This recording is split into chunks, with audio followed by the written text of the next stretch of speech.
அறிவோம் நமோ நாரணா மந்திரத்தின் தலைவா அலை மகனா தேவியை அணிந்தவனி மார்பா அறிவோம் நமோ நாரணா மந்திரத்தின் தலைவா கர்மங்கள் தலை தோன்ற தசகவதாரம் தந்த நாராயணா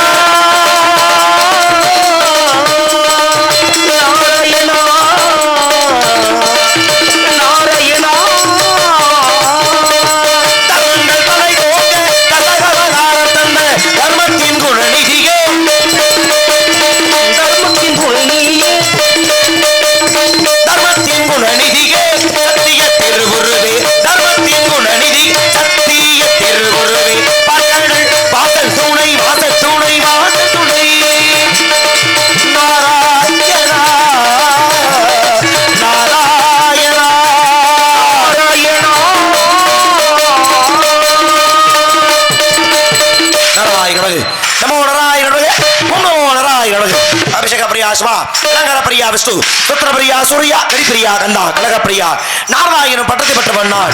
நாய் என்றால் நாதம், ராய் என்றால் ராகம், தாய் என்றால் தாளம், இரு என்றால் ரீங்காரம், நாவையை ரதம்பொழி செலுத்தக்கூடிய நாரதனாகப்பட்ட நான். உங்கள் முன்பு நாரதராக நடத்தி கொண்டிருக்கும் அன்பு தம்பி ஜெய மாதவன் அவர்களுக்கு அன்பு அன்னார் சர்வக மலர்மலை அணிந்து கௌரவப்படுத்தினார்கள். மன்னாரை வரவேற்று கௌரவிக்கு விதமாக மலர்மாலை நியமித்து பொன்னாடை அணிவிக்க காத்திருக்கக்கூடிய சரி உங்களுக்கு நீங்களே போட்டுக்கிறீங்களா? சந்தோஷம். நாடகத்துக்கு தயவு செஞ்சு இறங்கிங்க. செவல் வச்ச அந்த மாபெரும் கிராமத்தின் வெறியோர்களுக்கும் இந்த விழாவடை சீரோடும் சிறப்பு நடத்தக்கூடிய அத்தனை உயர்ந்த உள்ளங்களுக்கும் போட்டாச்சு கிளம்ப எங்கள் சார்பாக நாங்கள் சார்ந்து எனது மதிப்பிற்கு மரியாதைக்குரிய உடன்படாது அருமை அண்ணன் கருகப்புள்ளாம்பட்டி சார்ந்த அருமை அண்ணார் அழகர் அண்ணன் அவருடைய கலைக்குழுவின் சார்பாக இந்த நல்லதொரு வாய்ப்புக்கு மனமார்ந்த நன்றியும் நன்றிகளது வணக்கத்தையும் இந்த மாபெரும் மேடையை உருத்தாக்கி கொண்டு கலைப்பணி தொடரலாம். நன்றி வணக்கம்.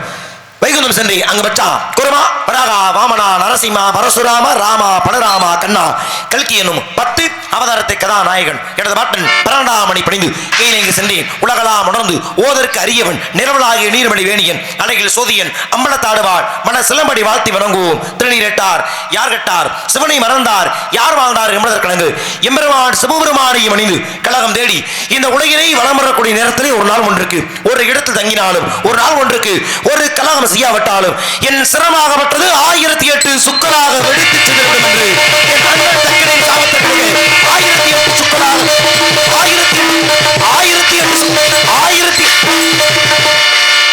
4 வரை 400 வருஷம் ஆமையா சபிச்சிருவேன். ஒழுக்கமா இருந்துக்குங்க. என்ன சாமி டெய்லி மேடைக்கு மேடை தலை வெடிக்குதுன்னு சொல்றீங்க. ஒரு நாள் கூட வெடிக்க மாட்டேது அப்படி ரொம்ப மனம் வருத்தப்பட்டு கொண்டிருக்கிறீர்கள். ஒருவேளை உங்க வருத்தத்தை நிவர்த்தி செய்யும் வகையிலே ஒருவேளை என் மண்டை வெடிச்சு நான் மேலேயே போனா கூட தனியாலாம் போக மாட்டேன். முதல்ல உங்க 4 பேரை தூக்குறது அங்கே பண்ண அதுக்கு வாசிக்க அதுக்கு பின்னாடி உட்காந்துருக்காருல படியிறக்க பகவான் அழகரனே முதல்ல அவரை தூக்குறதே. ஆமா இவ்வளவு தரம் பண்ணிட்டு சம்பளம் வாங்க போக கூடாது இல்லையா? அப்புறம் மொத்த பேரையும் தூக்குறதே. ஏன் இன்னைக்கே புண்ணியத்தை வாரி கொடுக்க போறேன் எல்லாருக்கும். இருந்தாலும் இடத்தடி பணி வேண்டும் என்றால் யாரை பணி வேண்டும்? திகட சக்கர சமூகம் வைந்துள்ளார் சகட சக்கர தாமரை நாயகன் அகட சக்கர விண்மணி யாவரை விகட சக்கர மெய்ப்பதம் போற்றுவோம். போற்றலுக்குரிய ஆதிமுத கடவுள் எம்பெருமா விநாயக பெருமானை பணிந்தால் கழகத்திற்கான நல்ல வழி பிறக்கும் பணியலாம். எம்பெருமா விநாயக பெருமானை அற்புத கீர்த்தி வேண்டி ஆனந்த வாழ்க்கை வேண்டி நற்பொருள் குவிதல் வேண்டி நலமெல்லாம் பெருக வேண்டி கற்பகமூர்த்தி தெய்வ களஞ்சியத்து இருக்கை சென்று பொற்பதம் பணிந்து பாரீர் பொய்யை கண்ட உண்மை 5 கரத்தை ஆனை முகத்தை நெஞ்சில் நிறுத்திவிடு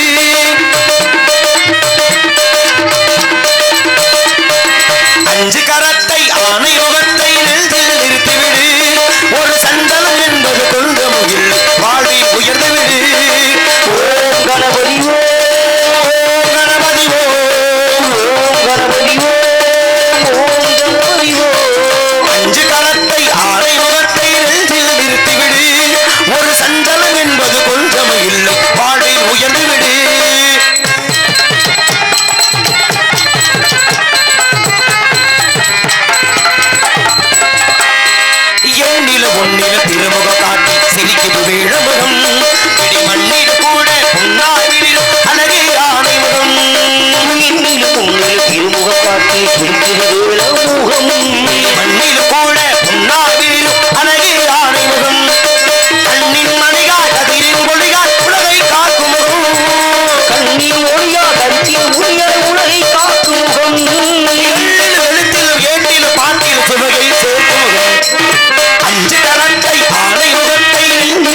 முருகப்பெருமானை பணிந்து கழகத்தினை தொடர்ந்து விட்டாலும் கூட வந்தாரை வரவேற்பதும் வந்தாரை வாழ வைப்பதும் தமிழருடைய மாண்பு. அப்படி தமிழ் நிலத்திற்கென்றே ஒரு கடவுள் இந்த உலகத்துல வேற எந்த ஒரு மொழிக்காவது கடவுள் இருக்கா அப்படின்னா கிடையாது. இவர்தான் உருது கடவுள் யாரும் சொல்றோமா?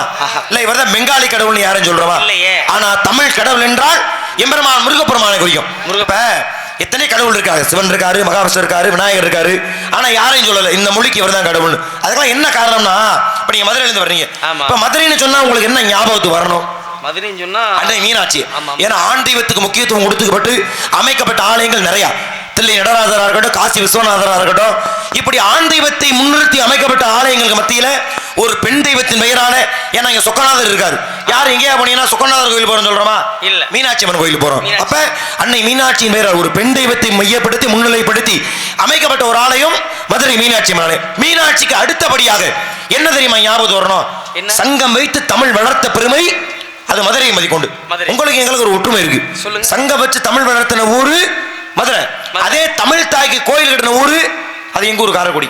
அப்ப ரெண்டு பேருக்கு ஒரு ஒற்றுமை இருக்கிறது செய்யுது. அந்த முதற் சங்கத்துல முதல் நூலாக எதை கொடுப்பது என்ற கேள்வி எழுந்த பொழுது எம்பெருமான் முருகப்பெருமானை இறங்கி வந்து அகத்தியர் எழுதிய அகத்தியம் என்ற முதல் தமிழ் இலக்கண நூலை அரங்கேற்றம் செய்து வைத்தாரா.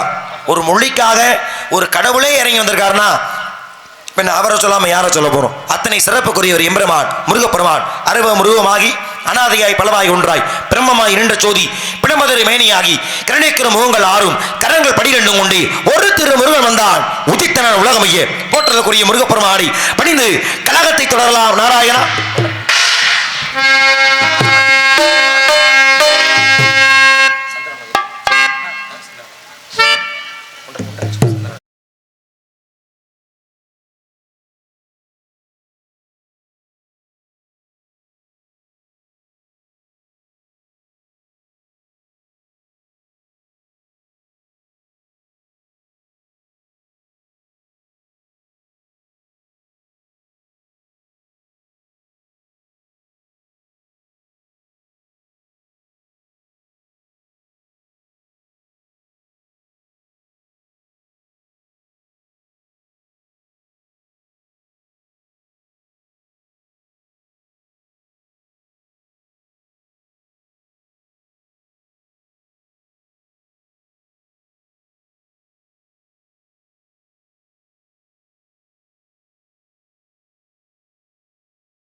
காரணாச்சியம்மா தங்கமன காரியம்மா நாங்க ரொம்ப ஏழையம்மா நட்டு வச்ச வாழையம்மா நாங்க ரொம்ப ஏழையம்மா நட்டு வச்ச வாழையம்மா தண்ணி விட்டு வளர்த்து விடு மது காரணாச்சியம்மா தண்ணி விட்டு வளர்த்து விடு மது காரணாட்சியம்மா மது காரணாச்சியம்மா தங்கமன காரியம்மா ரொம்ப ஏழையம்மா நட்டு வச்ச வாழையம்மா நாங்க ரொம்ப ஏழையம்மா நட்டு வச்ச வாழையம்மா தண்ணி விட்டு வளர்த்து விடு மாயே எங்க நாச்சியம்மா தண்ணி விட்டு வளர்த்து விடு தாயே எங்க நாச்சியம்மா மது காரணாச்சியம்மா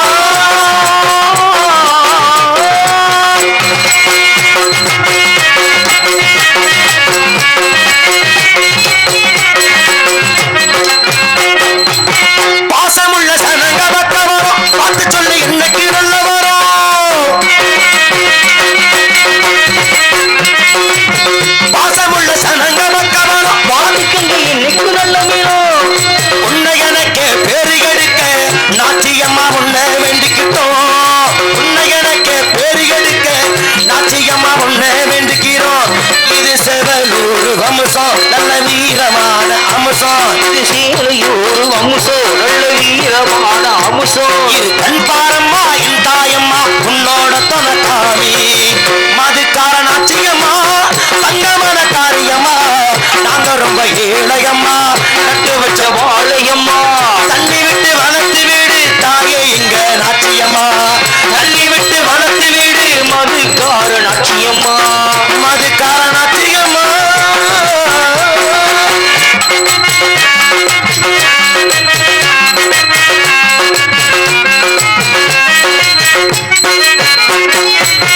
கட்டி வச்ச மாலை கொண்டு வந்து கை நிறைய மஞ்சள் அள்ளி வந்து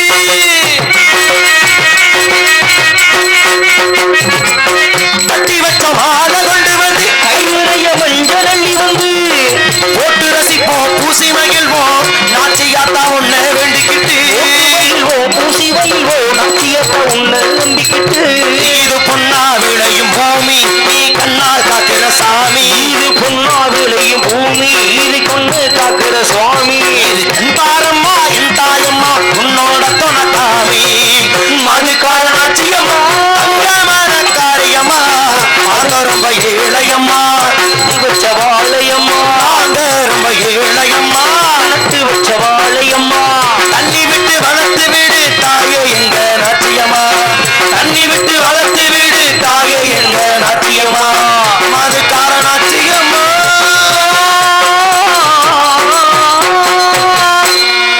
நம்மை எல்லாம் காத்து ரட்சிக்கும் அந்த தாயை பணிந்து கழகத்திற்கான நல்ல வழியை தேடினாலும் கூட அருமையான இடம் அற்புதமான இடம் அதுக்கு முதல்ல மிகச்சிறப்பான ஒளிபெருக்கி நாடக கலைஞர்களுக்கு சிரமம் இல்லாத வகையில் மிகச்சிறப்பாக ஒளிபெருக்கி அமைத்து தரக்கூடிய எங்களது நியூ ராக்காயி ஆடியோஸ் அன்பு உள்ளங்களுக்கும் உங்கள் வடிவக்கூடிய அத்தனை உயர்ந்த நல்ல உள்ளங்களுக்கு உணவானது மற்றும் எங்களை எல்லாம் மொழிபெயர்ப்பு செய்து உள்நாடு மற்றும் வெளிநாடு வரை எங்களை எல்லாம் அழைத்து செல்லக்கூடிய இணையத்தின் வாயிலாக அருமை சகோதரர்கள்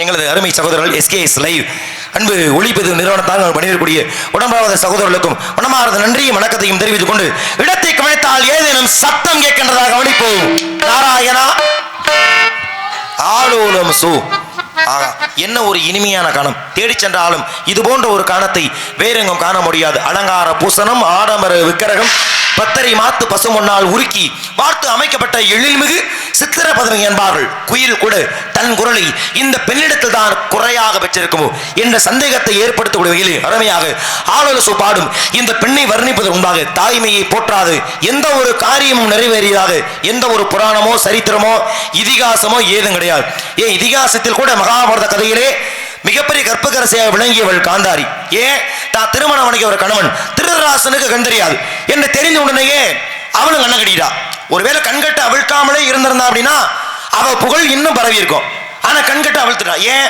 புருஷன் கூட சண்டை போட்டுட்டு நீ எல்லாம் ஒரு ஆளுன்னு உனக்கா நான் கண்ண கட்டிடுமாடா அதானே அப்படின்னு இந்த காலத்துல வந்திருக்கு நிலைமை ஆனா அங்கே அப்படி வரல துரியோதனை அளவுக்கு அதிகமான பாவத்தை பண்ணிட்டான் துரியோதனை இறக்கணும்னு முடிவாகி போச்சு சரி இறக்கணும் ஒருவேளை துரியோதனை சாகாம இருக்கணும் அப்படின்னா அவனுடைய தாய் காந்தாரி தன் கண்கட்டை அவிழ்த்து துரியோதனனை நிர்வாணமாக ஒருமுறை பார்த்தாள் என்றால் அவனுக்கு இறப்பினை நிழல். அப்ப காந்தாரி நினைச்சா தான் மிகப்பெரிய கற்பு கரசின்னு இந்த உலகம் சொல்றது முக்கியமா இல்லை என் பிள்ளை நல்லா இருக்கிறது முக்கியமா? இந்த உலகம் என்னை கற்பு கரசின்னு சொல்லுது, சொல்லாம போகுது. ஆனா அதை பத்தி எனக்கு கவலை இல்லை, என் பிள்ளை நல்லா இருக்கணும் என்பதற்காக கண்கட்டை அவிழ்த்தாள். அது காரணம் என்ன? தன் பிள்ளையின் நலனுக்காக ஒரு தாய் எந்த எல்லைக்கும் செல்வாள் என்பதற்கு இது ஒரு எடுத்துக்காட்டு. அப்படியான தாய்மையை போற்றாது எந்த ஒரு காரியமும் நிறைவேறாது. போற்றலாம் தாய்மையை.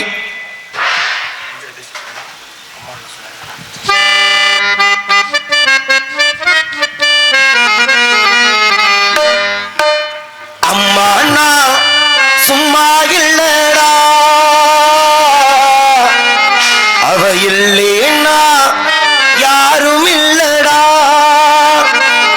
தங்கம் கொண்ட பூமி பூமி உன்னை தாங்கி கொள்ளும் சாமி சாமி, பெத்தவள மறந்தா அவி செத்தவனே தாண்டா, அந்த உத்தமிய நினைச்சா அவி உத்தமனே தாண்டா.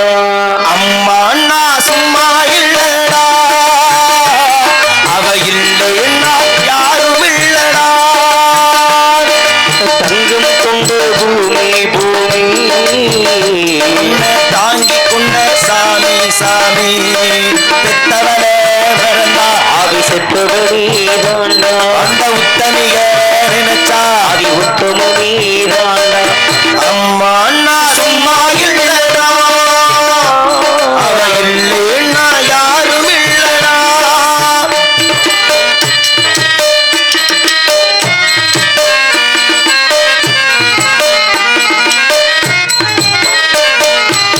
நல்ல பேரை நீ எடுத்தா அப்பனுக்கு சந்தோஷம், நாலு காசுக்கு கொடுத்த அண்ணனுக்கு சந்தோஷம், போற வழி போக விட்டா பிள்ளைக்கெல்லாம் சந்தோஷம், வாரதுள்ள வாரி தந்த ஊருக்குள்ள சந்தோஷம். நெஞ்சினை கண்டு மந்திரம் சொன்னா வந்திருந்ததா தெய்வமாயிரும் ஒண்ணு கொடுத்து வாங்கினா அன்பு என்னடா அன்பு இல்லடா, கண்டாலும் தராம போனாலும் தாங்கும் அவர் கோயில் தாண்டா. அம்மா நான் சும்மா இல்லடா, அவ இல்லேன்னா யாரும் இல்லடா.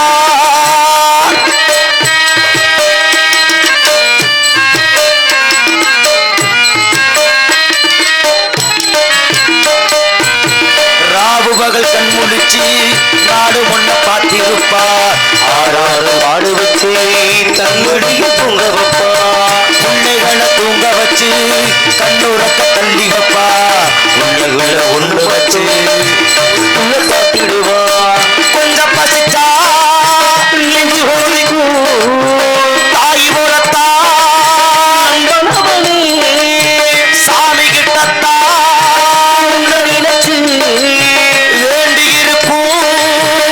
நம்மவனே அன்னையை போல் நண்பனும் உண்டு, அந்த தெய்வத்தை போல் அன்னையும் உண்டு. அம்மா நான் சும்மா இல்லடா, அவ இல்லேன்னா யாரும் இல்லடா, தங்கம் கொண்ட பூமி பூமி ஒன்று தாங்கி கொள்ளும் சாமி சாமி, பெத்தவள மறந்தா அவ செத்தவனே தாண்டா அந்த உத்தமிய நினைச்சா உத்தமனே தாண்டா. அம்மா அண்ணா சும்மா இல்லடா, அவ இல்லேனா யாரும் இல்லடா. தாய்மையை பணிந்து கழகத்திற்கான நல்ல வழியை தேடினால் நன்றி மனம் இறங்கி கைதட்டி உற்சாகப்படுத்தக்கூடிய அத்தனை நாடக ரசிகர்களுக்கும் வறுமை என்ன இருக்கும் மனமார்ந்து சிறந்த அந்த நன்றியையும் வணக்கத்தையும் மனதார உறுத்தாக்கி கொண்டாலும் கூட அற்புதமான இடம் உலக அரங்கிற்கு நாகரிக பண்பாடு கலாச்சாரம் இவை அனைத்தையுமே உறக்க சொன்ன ஒரே நாகரிகம் இந்த உலகத்திலேயே தமிழ் நாகரிகம் மட்டும்தான். என்ன காரணம் அப்படின்னா இன்றைய காலகட்டத்தில் யாரும் செய்ய முடியாத ஏன் செய்ய தயங்கனை எத்தனையோ விஷயத்தை செய்து காட்டியவன் இந்த தமிழ் மண்ணை சார்ந்தவன் என்பதில் யாருக்கு எந்த மாற்று கருத்தும் கிடையாது. ஒரு எடுத்துக்காட்டு சொல்லணும் அப்படின்னா தஞ்சை பெரிய கோவில், ஏன்னா தஞ்சை பகுதி ஒரு சமவெளி பகுதி, அங்கே மலையோ பாறையோ இல்லாத ஒரு சமவெளி பகுதியில் அவ்வளவு பெரிய கற்கோவிலை கட்டுவது என்பது கனவிலே நடக்காத ஒரு விஷயம். கற்கோவில்னா கல் மட்டும்தான், செங்கல் சிமெண்ட் சாந்து கந்து எதுவும் கிடையாது, கல்லோட கல் மட்டும் கோர்த்து கட்டப்பட்ட ஒரு ஆகச்சிறந்த ஒரு ஆலயம். அவ்வளவு பெரிய ஆலயத்தை கட்டி வெறுமனே போய் சாமியை கும்பிடுங்கப்பா அப்படின்லாம் சொல்லாம அந்த ஆன்மீகத்துக்குள்ளும் ஒரு அறிவியலை புகுத்தினான் ராஜராஜ சோழன். எப்படி? தான் உயிருக்கு நேராக மதிக்கக்கூடிய மொழி தமிழ் மொழி. அந்த தமிழ் மொழிக்கும் ஒரு பெருமையை கொடுத்தான். எப்படி? தமிழ் எழுத்துக்களிலே உயிரெழுத்து 12. அங்கே போனீங்கன்னா இங்கே உள்ள லிங்கத்துடைய உயரம் 12 அடி, மெய் எழுத்து 18, அந்த லிங்கத்துடைய அகலம் 18 அடி, உயிர்மெய் எழுத்து 216, அந்த கோவரத்துடைய உயரம் 216 அடி. ஆயுத எழுத்து ஒன்று, உள்ள லிங்கம் மட்டும் ஒன்று, வேற எங்கேயுமே லிங்கம் கிடையாது. மொத்த எழுத்துக்கள் 240. உள்ள இருக்கக்கூடிய லிங்கத்துக்கும் வெளியில் இருக்கக்கூடிய நந்திக்கும் இடைப்பட்ட தூரம் ஆகச்சரியாக 247 அடி. அப்ப வெறுமனே ஒரு ஆன்மீகத்தை புகுத்தாம அந்த ஆன்மீகத்துக்கும் ஒரு அறிவியலை செலுத்தி சரித்திரத்தை இடம்பெற்றான் ராஜராஜ சோழன். சரி, அப்பா அவ்வளவு பெரிய கோயிலை கட்டிட்டாரு. அவருடைய பிள்ளை முதலாம் ராஜேந்திர சோழன் அவர் சும்மா இருப்பாரா? அப்பா உங்களுக்கு இணையான ஒரு ஆலயத்தை நானும் கட்டி காமிக்கிறேன் அப்படின்னு ஆசைப்பட்டு அவர் ஒரு ஆலயத்தை கட்டினார். இன்னைக்கு அதுதான் அரியலூர் மாவட்டத்தில் ஜெயங்கொண்டான் பக்கத்தில் உள்ள கங்கை கொண்ட சோழீஸ்வரன் அதுவும் ஒரு அற்புதமான ஒரு ஆலயம் தான், மாற்று கருத்துல. ஆனா பேர்ல நிகர பேருக்கு சர்ச்சை. என்ன சர்ச்சை? பேரு கங்கை கொண்ட சோழபுரம். இன்னைக்கு சோழவள நாடு இவ்வளவு செழிப்பமா இருக்குன்னா அது காரணம் அன்னை காவிரி தாய். அப்ப நியாயமா சோழ மண்ணை தான் கட்டின கோயிலுக்கு என்னன்னு பேர் வச்சிருக்கணும்? காவிரி கொண்ட சோழபுரம். அப்படி வச்சுதான் நியாயம். என்ன, அன்னை காவிரிக்கு பெருமை கொடுத்த மாதிரி. ஆனா பாருங்க, அவர் வச்ச பேரு கங்கை கொண்ட சோழபுரம். கங்கை என்ன இங்கே தமிழ்நாட்டில் ஓடுது? அது வடநாட்டில் ஓடிட்டு. இப்போ வடநாட்டில் ஓடக்கூடிய நதியை எதுக்கு தமிழ்நாட்டில் கண்ட கோயில் பேர் வைக்கணும் அப்படின்னு நிறைய பேர் சந்தேகம். அதுலதான் மிகப்பெரிய வரலாற்று சான்று இருக்கு. என்னன்னா, இவர் கோயில் கட்டிட்டார். கட்டின கோவிலுக்கு கும்பாபிஷேகம் பண்ணணுமா இல்லையா? இப்போ நம்ம ஆத்தாக்கு பண்ண மாதிரி ஒரு கும்பாபிஷேகம் பண்ணணுமா இல்லையா? அப்போ கும்பாபிஷேகம் பண்ணுறதுக்கு ஒவ்வொரு நதியாக தேடி போகிறார். ஒரு புனித நீரை சேகரித்து கும்பத்தில் ஊற்றணும் அப்படின்னு செழிப்பமாக இருக்குன்றக்காக போகிறாரு. இறுதியாக கங்கை ஆண்டு மன்னன் போய் கேட்குறார், ஐயா இதை மாதிரி நான் ஒரு கோயில் கட்டினேன், கட்டின கோயிலுக்கு கும்பாபிஷேகம் பண்ணணும், அதனால் கங்கை நீரை அனுமதியோட ஒரு சொம்புல கொடு அப்படின்னு கேட்க. என்னது தண்ணியா? எங்கே நான் தண்ணி கேட்குற? ஒரு சொட்டு தர முடியாதுன்ட்டா. எப்போ? 1000 வருஷத்துக்கு முன்னாடியே. அப்ப ஆரம்பிச்சவங்க இப்ப வரைக்கும் விடலையே. ஆமா, அப்ப என்ன பண்ணாரு? நீ எனக்கு தான் தர்றது பாத்துக்கிறடா அப்படி இங்கேருந்து நம்மால் வந்தாரு, படையெடுத்து போனாரு. சொன்னா பாத்தீங்களா, அவனே அடிச்சு உதச்சு அவன் தலையிலே கங்கை நீரை கொண்டு வந்து இங்கே அபிஷேகம் செய்தார். அப்ப வடநாட்டோட கங்கையை தமிழ்நாட்டுக்கு வெற்றியின் நிமித்தமாக கொண்டு வந்த காரணத்தினால் வைக்கப்பட்ட பெயர் தான் கங்கை கொண்ட சோழீஸ்வரம். பார்த்தீங்களா, ஒரு ஒத்த பேர்ல எவ்வளவு வரலாற்று பின்னணி இருக்குன்னா இது மாதிரி 1000 வரலாறுகள் உண்டு.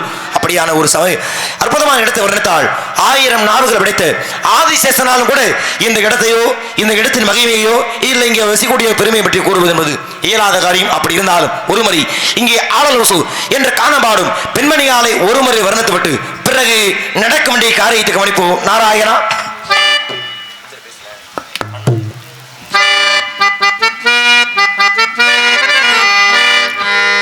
மண்ணு தொட்டு கும்பிட்டுட்டு பொட்டுன்னு வச்சுக்கம்மா, வெள்ளக்கல்லு மூக்குத்தியும் பட்டுன்னு மின்னுதம்மா. மண்ணு தொட்டு கும்பிட்டுட்டு பொட்டுன்னு வச்சுக்கம்மா, வெள்ளக்கல்லு மூக்குத்தியும் பட்டுன்னு மின்னுதம்மா. திக்கால ஓடுற காவிரி யாரும் சந்தங்கள் பாடட்டுமே, வடக்கால ஓடுற வைகையும் வாழ்த்துக்கள் கூறட்டுமே. ஏராசாத்தி நல்ல நேரம் வந்தது, தூரம் வந்தது, பாதையும் சூடிக்கம்மா. மண்ணு தொட்டு கும்பிட்டுட்டு பொட்டுன்னு வச்சுக்கம்மா, வெள்ளக்கல்லு மூக்குத்தியும் பட்டுன்னு மின்னுதம்மா.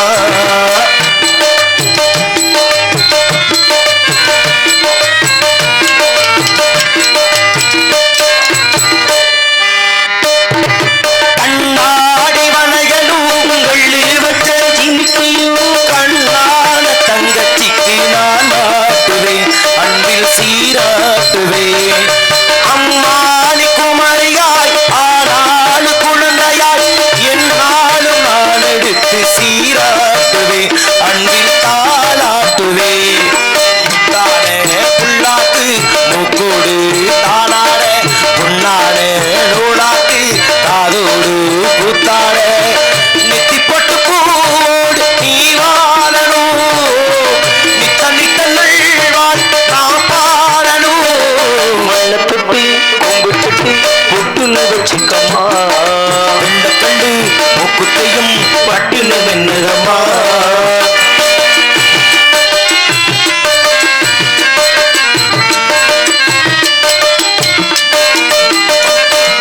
தஞ்சாவூர் கரகமும் பொய்க்காடு குதிரையும் முன்னாடி ஆடி வர ஊர்கோ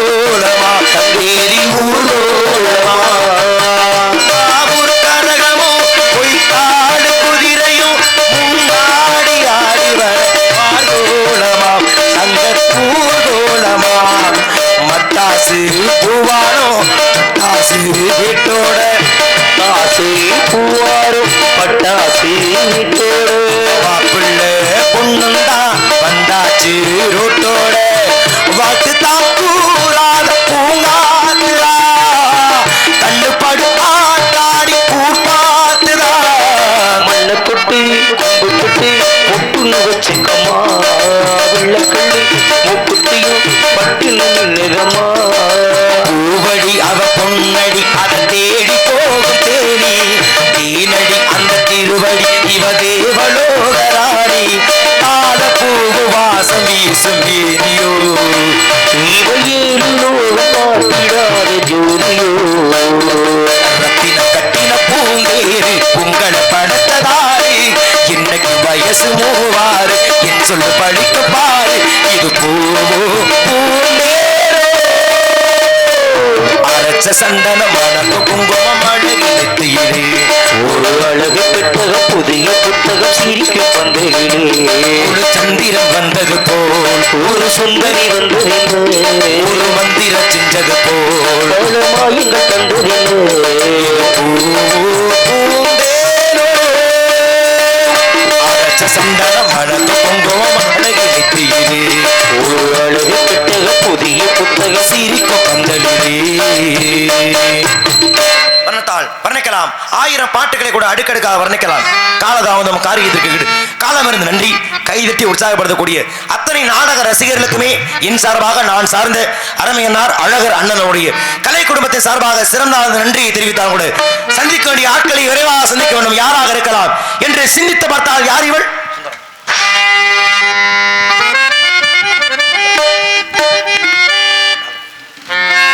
சுந்தரவிலைக்கு தகம்பும் பொன்சிறந்த மங்கை இவள் சுந்தரம் இருந்ததும் பொன்சிறந்த மங்கை உள்ள உலகெங்கே வந்தாள் அந்தரம் இருந்ததே புதுமை உலகி வந்தே இந்திரன் வணங்கும் எங்கள் தங்க சாமிக்கு தகுந்த சுந்தரம் இறைத்து தகவும் பொன்சிறந்த மங்கை இவள் இந்த உலகெங்கு ஏன் வந்தாள் ஏன் வந்தாள் வருகின்றார் காவலாளி வரட்டும் வரக்கூடியவர் காவலாளியா அல்லது காவலிலே வாளியா இல்லை வெறும் காவாலியா பார்க்கலாம் சந்திக்கலாம் நாராயணா